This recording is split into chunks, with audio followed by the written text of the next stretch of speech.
Hey y'all, I wanted to record the material that I had prepared for our last Truth Circle on fear of vulnerability. And since Rebecca did such an amazing job, I thought it was best on the call to just let that be what it was. Everybody had stuff to say. I wanted to keep the time and space open, but I also didn't want to totally skip the material that I'd put together. So that's what we're doing here. So I wanted to talk about how authenticity and disclosure are not the same thing. So Brene Brown says that other people have to earn the right to hear your story, and I have to say I agree with that. That relationships should deepen in both vulnerability and disclosure as each person and the relationship lays down layers of trust. But it's important just to note that people often misinterpret disclosure and vulnerability to be the same thing, meaning like if somebody says, "Oh, I'm great at vulnerability. I tell people my secrets all the time." That doesn't necessarily mean you're great at vulnerability. It might just mean that you can't keep it secret. Um, Oversharing is not the same thing as vulnerability, but people often misinterpret one to be the other as if they're interchangeable. So that's what I wanted to focus on today, is how they're actually different and what the relationship between them really is. So if you have ever overshared, then you know that it kind of leads to typically a kind of not so satisfying ending. So if what you were looking for was more connection with the person, often you get exactly the opposite.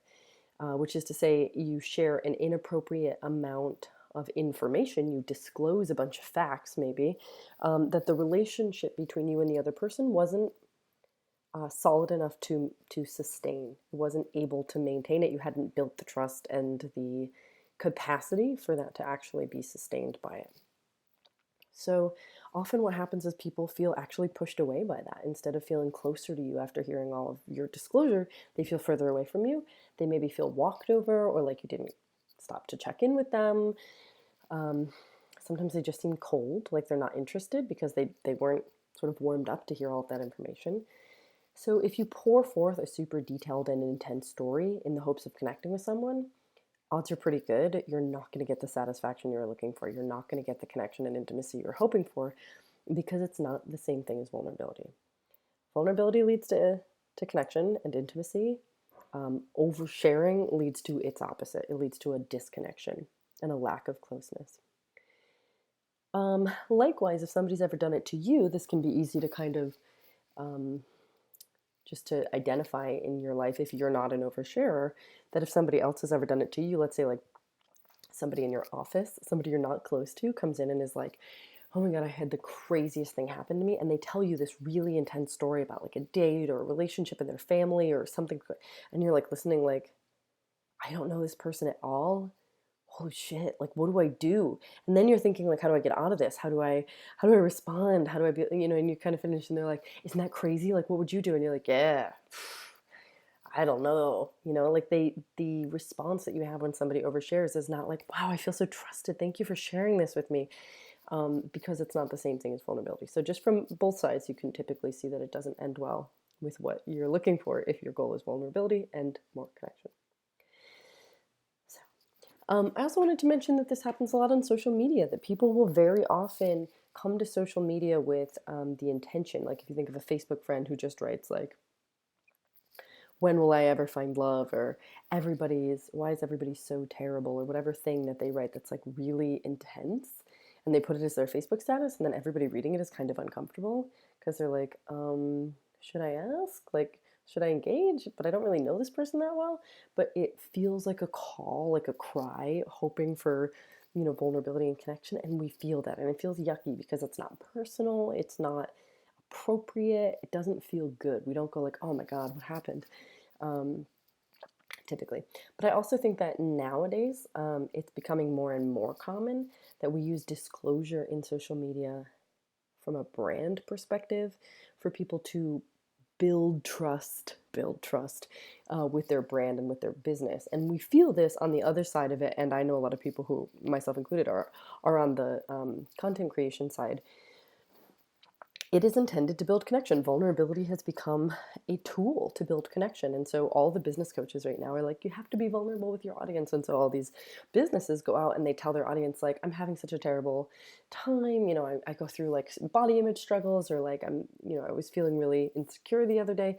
So they do these things. And a lot of times people love it. In fact, a lot of times people are like, "Oh my God, you're so real. That's amazing," which is problematic to me at times, but whatever. When it's coming from a place of trying to create, almost manipulative, trying to create a response in their audience that sometimes doesn't feel totally genuine. But a lot of times also it's purely disclosure, and they're not doing it in a way that actually feels vulnerable, or they're doing it in such a polished way. They're like, I'm so vulnerable. I made this like really gross face, like, it's not vulnerable. So I think a lot of times we feel when it's off. We feel the difference between manipulative and vulnerability. We feel the difference between vulnerability and disclosure, but we often can't quite put our finger on what it is. For me, the difference between vulnerability and disclosure is quite simply, can the relationship sustain this level of intimacy? And with manipulation, it's an issue of, is there an ulterior motive?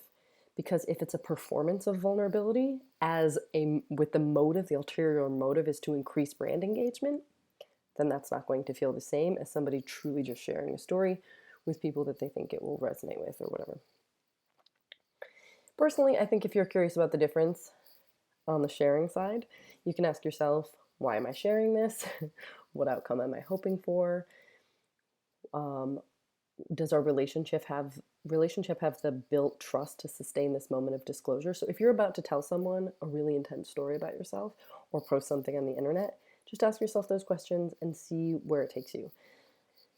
Because you might discover that in fact you are an oversharer, and that comes from the same place as vulnerability, maybe wanting to connect, but that it's not appropriate because the relationship can't sustain it.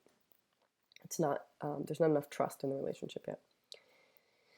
So in my experience with people who struggle to connect, a lot of times it's one of two things. One is they shut down their authentic self and they perform likability, which is what Rebecca talked a lot about.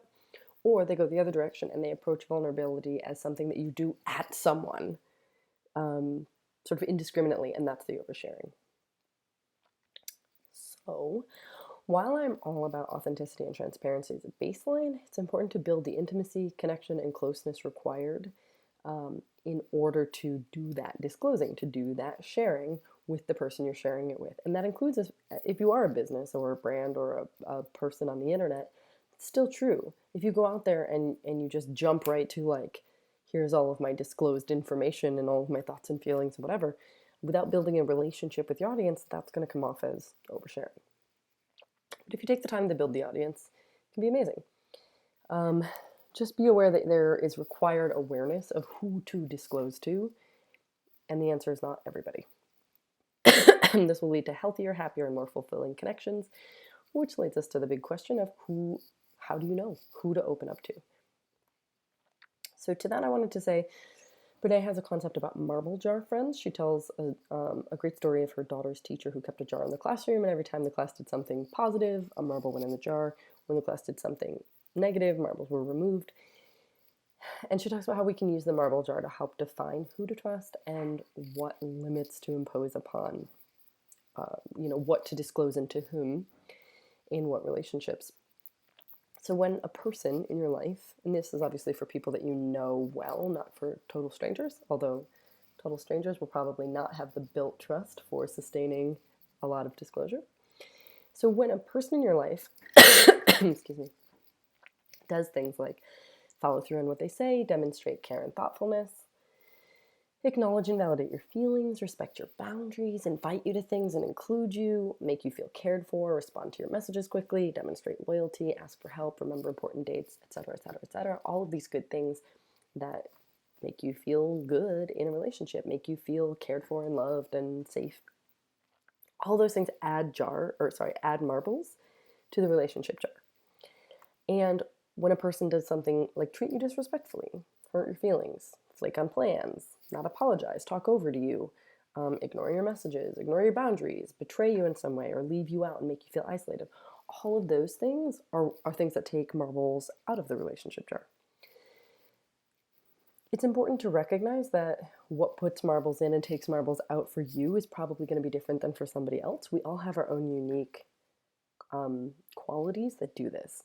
So for me, if somebody holds space and empathy for me without trampling or competing or offering advice, I will add marbles. But if they give me unsolicited advice, I will take marbles out. And for somebody else, getting unsolicited advice might actually feel really wonderful to them. Like, yes, this person is giving me advice because they care about me. Other things for me that add marbles is if they share their deeper thoughts and feelings, if they respect my boundaries, if they make it clear that I'm a priority and that they value me, if they rely on me for support. That's actually a big one for me. I need to feel like our relationship is mutual. Take responsibility for their mistakes if they make them. Clearly know and express their own needs, feelings, and boundaries so that I don't have to do detective work. That's a huge one for me. I feel so much safer in a relationship when somebody's doing that. What takes marbles out for me is giving unsolicited advice, invalidating my feelings, or like belittling my feelings, refusing to do self-exploration work or to really work on the relationship between us, judging me or making me feel small, withholding their feelings or lack of boundaries or making me guess what they want or need. All of those are things that I take marbles out for. So it's really important to just recognize that you probably also have some of these things that add marbles and things that remove them. What are they for you? I don't know. Think about it. Maybe share with the group. The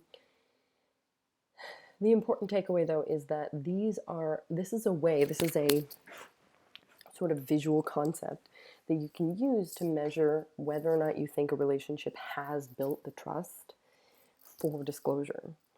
And if you feel really comfortable with somebody from a long-term friendship or a relationship that you guys have built this trust layer upon layer upon layer, you guys are marble jar friends, like deep marble jar friends, then that's the person you're going to go when something happens and you need to talk about it. You go and you share every detail with that person.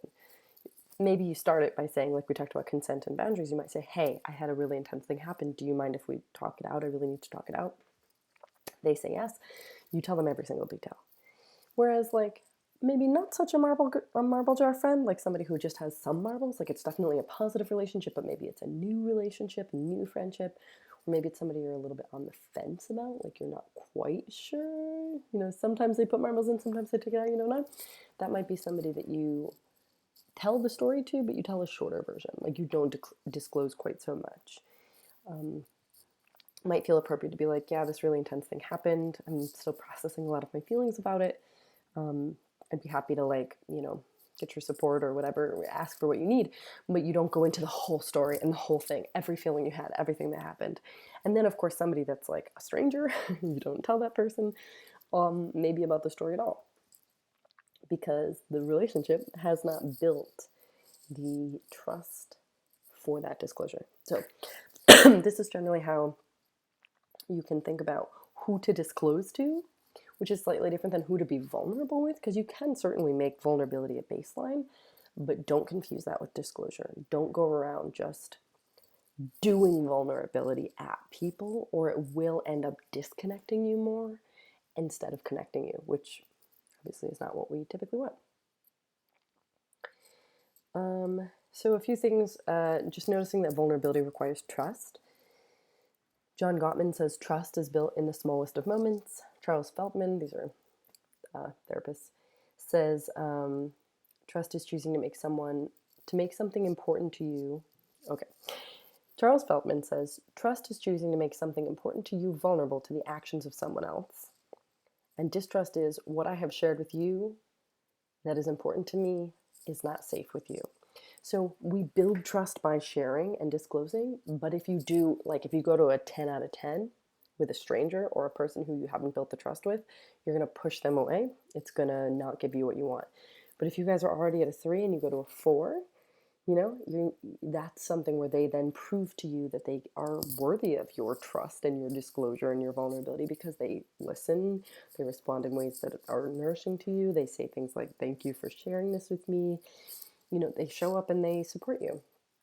Sometimes you kind of have no trust, or you have no choice. You have to trust somebody that you didn't intend to trust, and you're like, okay, I'm sorry. Here's the situation. I'm in a vulnerable situation, and I need help. And those are moments where you kind of then pay attention. Did they rise to the challenge? Did they really like step up their game and become a marble jar friend for you overnight?